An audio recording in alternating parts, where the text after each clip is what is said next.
구로울의 윤건영입니다. 총리님께 여쭙겠습니다. 참 이런 상황이 안타깝습니다. 네. 오늘 많은 의원님이 국무회의 개엄의 조건에 대해서 여쭙는데요. 총리께서는 현안 질의에서 국무회의라고 볼 수 없다고 답변하셨습니다. 맞으시죠? 네, 그렇습니다. 뒤에 앉아 계신 행안부 권한대행님, 앉은 자리에서 답변하시면 됩니다. 마찬가지로 상임위에서 국무회의로 볼 수 없다고 답변하셨습니다. 맞습니까? 예, 그런데 대통령과 이상민 전 행안부 장관 그리고 대통령 비서실은 국무회의라고 지금도 주장하고 있습니다. PPT를 한번 봐주시면요. 아직도 행안부 홈페이지에는 52의 국무회의라고 나와 있습니다. 간단하게 말씀드릴게요. 다른 생각과 의도가 없다면 이런 건 없애야 되지 않겠습니까? 총리님 어떻습니까? 네, 제가 국무회의 그 자체를 관장을 하고 있는 부서는 네. 아니기 때문에. 좋습니다. 행안부 장관 권한대행님 이런 거 바로 조치해야 되는 거 아닌가요? 제52의 국무회의가 버젓이 행안부 홈페이지에 남아 있으면 되겠습니까? 내용은 없는 상태. 네, 조치해 주시기 바랍니다. 총리께 여쭙겠습니다. 오늘 피의자 윤석열 씨가 체포영장 집행 당하기 전에 메시지를 냈습니다. 주요 내용을 제가 말씀드리면 이 나라의 법이 모두 무너졌다.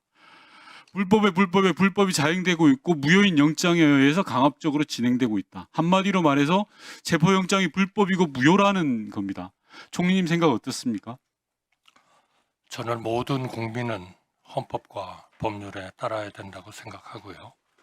대통령님께서도 자신의 결정에 대해서 법적, 정치적 책임을 지겠다고 말씀하신 바 있다고 생각합니다. 맞습니다. 피의자 윤석열 씨도 자신의 말을 책임을 져야 됩니다. 그래야 오늘 같은 불상사가 안 생기는 겁니다. 시간 멈춰주시고 이진화 본부장님 나와주시기 바랍니다.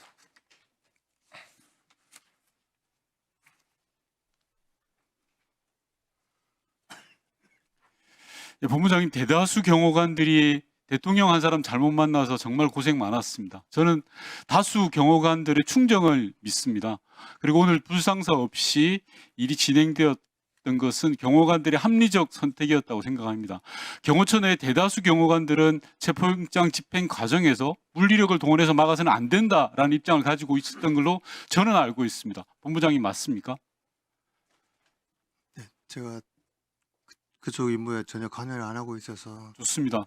박종준 전 경호처장이 국수본 출석 당시에 윤석열 씨가 가지 않았으면 좋겠다. 출석을 사실상 막았다라는 제보를 받았습니다. 어떻습니까? 알고 계십니까? 그 사항은 자세히 알지 못합니다. 좋습니다. 13일 날 저녁에 윤곽근 변호사가 경호관 70명을 모아서 한남동 관저에서 일장 연설을 했습니다. 법적 권한도 없는 사실상의 불법 지시라고 생각합니다. 본부장님 어떻게 생각하십니까?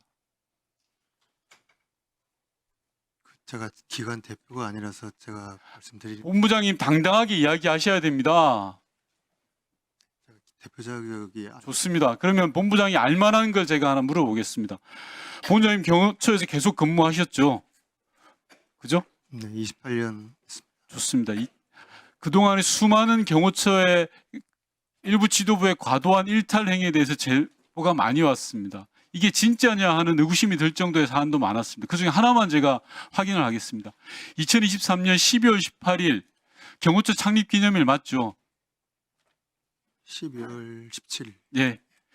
2023년 12월 18일 어간에 경호처 창립 기념일을 했는데 윤석열 대통령 생일과 비슷하다라고 해서 생일 파티로 둔갑시켰다라는 제보를 받았습니다.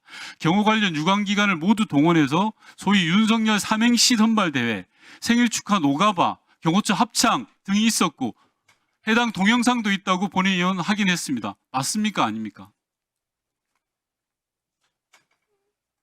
장소까지 설명해 줘야 알겠습니까? 광설 기념일 행사를 했던 걸로 기억합니다. 그 자리에서 대통령 생일 잔치에 있었습니까? 없었습니까?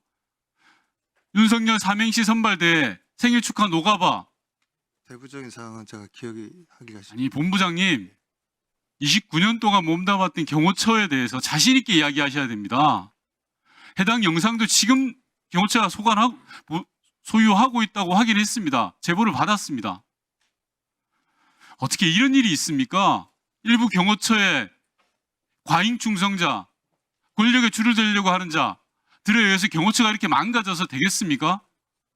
선량한 경호관들이 피해를 입는 겁니다. 들어가 주시고요. 소방청장 나와 주시기 바랍니다.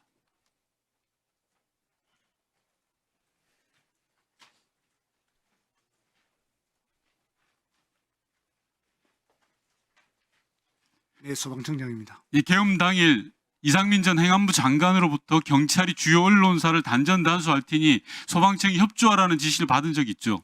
제가 조금 설명드리면요. 있는지 없는지만 말씀하십시오. 상임위에서 충분히 다뤘습니다. 단전 다른 질의를 하려고 합니다. 단전 단수를 경찰이 할 테니 소방청이 협조해라라는 취지의 전화를 받은 적 있습니까? 없습니까? 단전 단수에 대한 협조 요청을 받은 게 있는가 소방청은 이렇게 질의를 했었고요.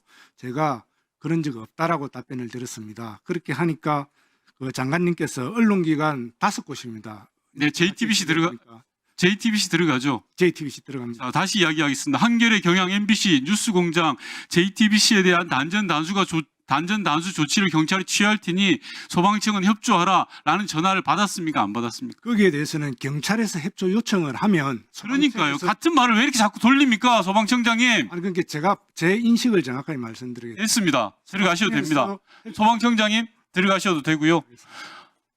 김봉식 서울청장 나와주시기 바랍니다. 시간 끊고.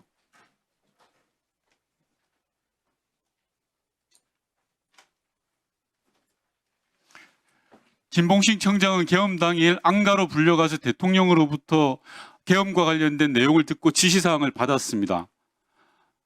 경찰이 주요 언론사 단전 단수와 관련해서 이상민 전 장관으로부터 지시를 받았습니까? 아니면 대통령으로부터 지시를 받았습니까?